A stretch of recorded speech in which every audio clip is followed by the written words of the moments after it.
What's going on everyone, Ollelito back here with a brand new video on the channel. Today guys, we have a very exciting video on our hands. I know a lot of you guys been asking me recently, what kind of camera settings do you use? What kind of controller settings do you use? What kind of in-game settings do you use? I got you guys. Today I will be showing you every kind of setting that I use to get these small advantages above maybe casuals in general. So basically, if you follow along in this kind of episode today, you will get these small kind of percentages that will get the advantage when you play against other players. But before we jump into today's video, don't forget to subscribe. On the screen here you see that a lot of you guys are not subscribing, so I would really appreciate that. Now we jump into today's video.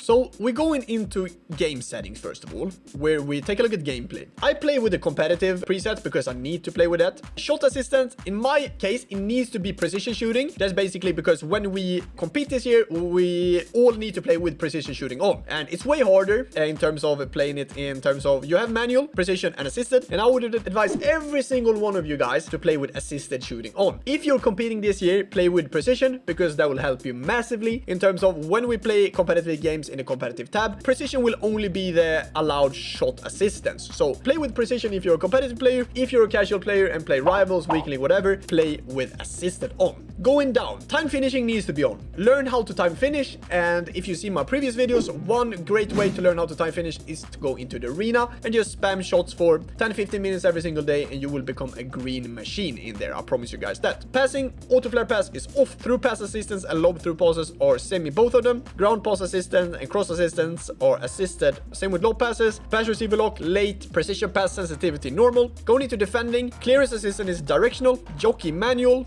Defending is advanced defending, and in this case it depends what you guys prefer. The only difference that I felt between playing advanced and tactical is that tactical defending is basically how you used to defend all the games past FC24. FC24 you could play advanced defending as well. I don't think you could do that in FIFA 23 if I'm not wrong, but the only difference is on advanced defending, if you manage to press X on your controller, they will sometimes tackle or try to do a shoulder barge, and that's the only difference. With tactical defending you do it by pressing circle, but I play with advanced defending myself. Pass block assistant should be on. Switching, auto switching, I have manual, and this is basically from last year where I decided to do manual because obviously a lot of corners, you know, a lot of these Haaland back posts, kind of extra passes from them, you get auto switched off if you play with only air balls, automatic, only on loose balls, only on air balls and loose balls. So I decided to go manual. That means that you need to switch yourself, but I like that way more because that actually gives me the freedom to be able to switch to whichever player I want to, even if the ball is in the air or bouncing or whatever. So that's why I play manual. If you really want to become good at the game, I would advise you guys to go manual here as well. Auto switching move assistance should be none. Right stick switching classic, player relative 5. Right stick switching sensitivity, I've been playing with 4 the past years, but I got it a bit higher now to 5. Next player switching should be classic. Reaction time modifier off. This reaction time modifier sensitivity I switched from 5 to 6 because I felt like I wanted to be a bit higher. Play lock should always be on. Learn how to play lock. I will probably do a guide about that on EFC 25 as well, because I feel like in this year it's even more overpowered to do it than last year, so it's even better. So learn how to do that. That's one of the most important things to learn basically. Dribbling, contextual dribbling is off. Save assistant is assisted, and control preferences I have analog sprint, trigger effect and user vibration feedback off basically. So that's everything for gameplay. Going into the camera then, so I will try to add the camera into this video as well. I play telebroadcast myself. I've always been playing telebroadcast, and in single player camera and multiplayer camera I play telebroadcast. Lock to player camera and clubs camera I do tactical focus and tactical. Rush camera and BIA camera I do pro and rush broadcast. Custom camera settings, this is the thing then. You can do default or custom, but I decide to do 15-0 because I want to see the game from more large kind of perspective. I want to be able to see as much of the pitch as I possibly can, but at the same time I don't want the game to be outzoomed too much. So I decided to go for 15-0 this year. I was playing 15-5 last year, for example, but I don't really feel a big difference this year playing with 15-0, but I'm also experimenting. So this is just personal preference, whatever you guys think, but I like to see a bit more of the pitch, especially because I feel like counterattacks on this year is very overpowered. So that's basically why I do 15-0. Foresight focus is 10, ball tracking speed 0, penalty area, pro camera speed, pro camera swing, and all of these are 10. And then power shot zoom, I decided to actually have that on basically because it's easier for me to see if I actually someone trying to power shot when the zoom is on, but of course you can have it off if you guys want to as well. It's just personal preference at this point.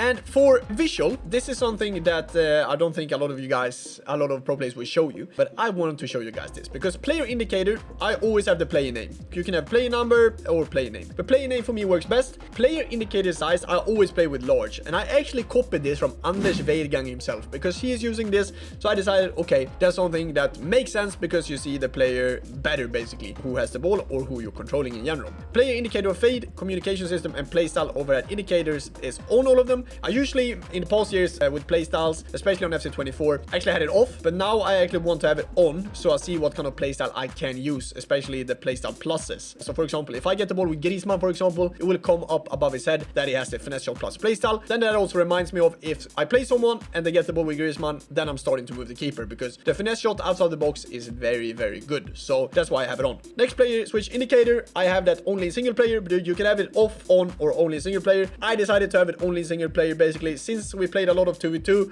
always had it with only a single player, so that's why that's there basically. Doesn't really matter, but I would just have it like this to be honest. Player based difficult indicator is off, hold to skip I think always on, time score display on, score clock drop down is off, precision pass visuals and precision shot visuals are both on, radar 2D, user radar color and opponent radar color are default, online indicator I think fade is really good there, net tension, net shape and net meshing are all of them default, scrolling lineups are on, I think that's really good, connection monitoring, connection indicators on, and input overlays is input only for me, and this is basically that I want to show my controller on screen. So if I do something, if I manage to, you know, miss a shot, I can actually go back and see, okay, did I actually do something wrong? I can show you in this clip, for example. You see on the top right screen there that where I have my controller on screen, and this is basically showing myself what I'm doing and where I'm shooting with the arrow, for example. So yeah, not the best goal, but this is what it does basically. Putting your controller at the top right, and you can actually go back clipping stuff and see, okay, did I aim the wrong way or did I actually just, you know, put too much power on the shot basically. Hypermotion, insight overlays and player performances are both on. Measurement system and tactical chalkboard are default on and on. Underfooted player highlights are display on stoppages. AR coach and rush is, I show that, and ping system is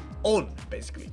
And of course, before we end this video, I always played with classic. I know a lot of you guys maybe plays with alternate, 2 button, 1 button, or anything else basically, but I don't get how you can play with 1 button or 2 button even, but doesn't matter. Always play with classic, would always advise you guys to do that, and you can change these kind of things if you really want to, but as I said, I would always advise you guys to go with classic. Thank you so much for watching this video. Don't forget to leave a like, and as I said at the start of the video, please subscribe to the channel. I would appreciate that a lot. Thank you so much for the support recently, guys. You guys are the greatest. I'll see you guys in the next video, and as I said, once again, thank you so much for always being here and writing nice stuff down in the comments. And if you have any advice for me, any kind of videos you want to see on the EFC25 now, let me know down in the comments if you want any tutorials, and I'll see you guys in the next video. Stay safe, stay humble, and I'll see you guys soon.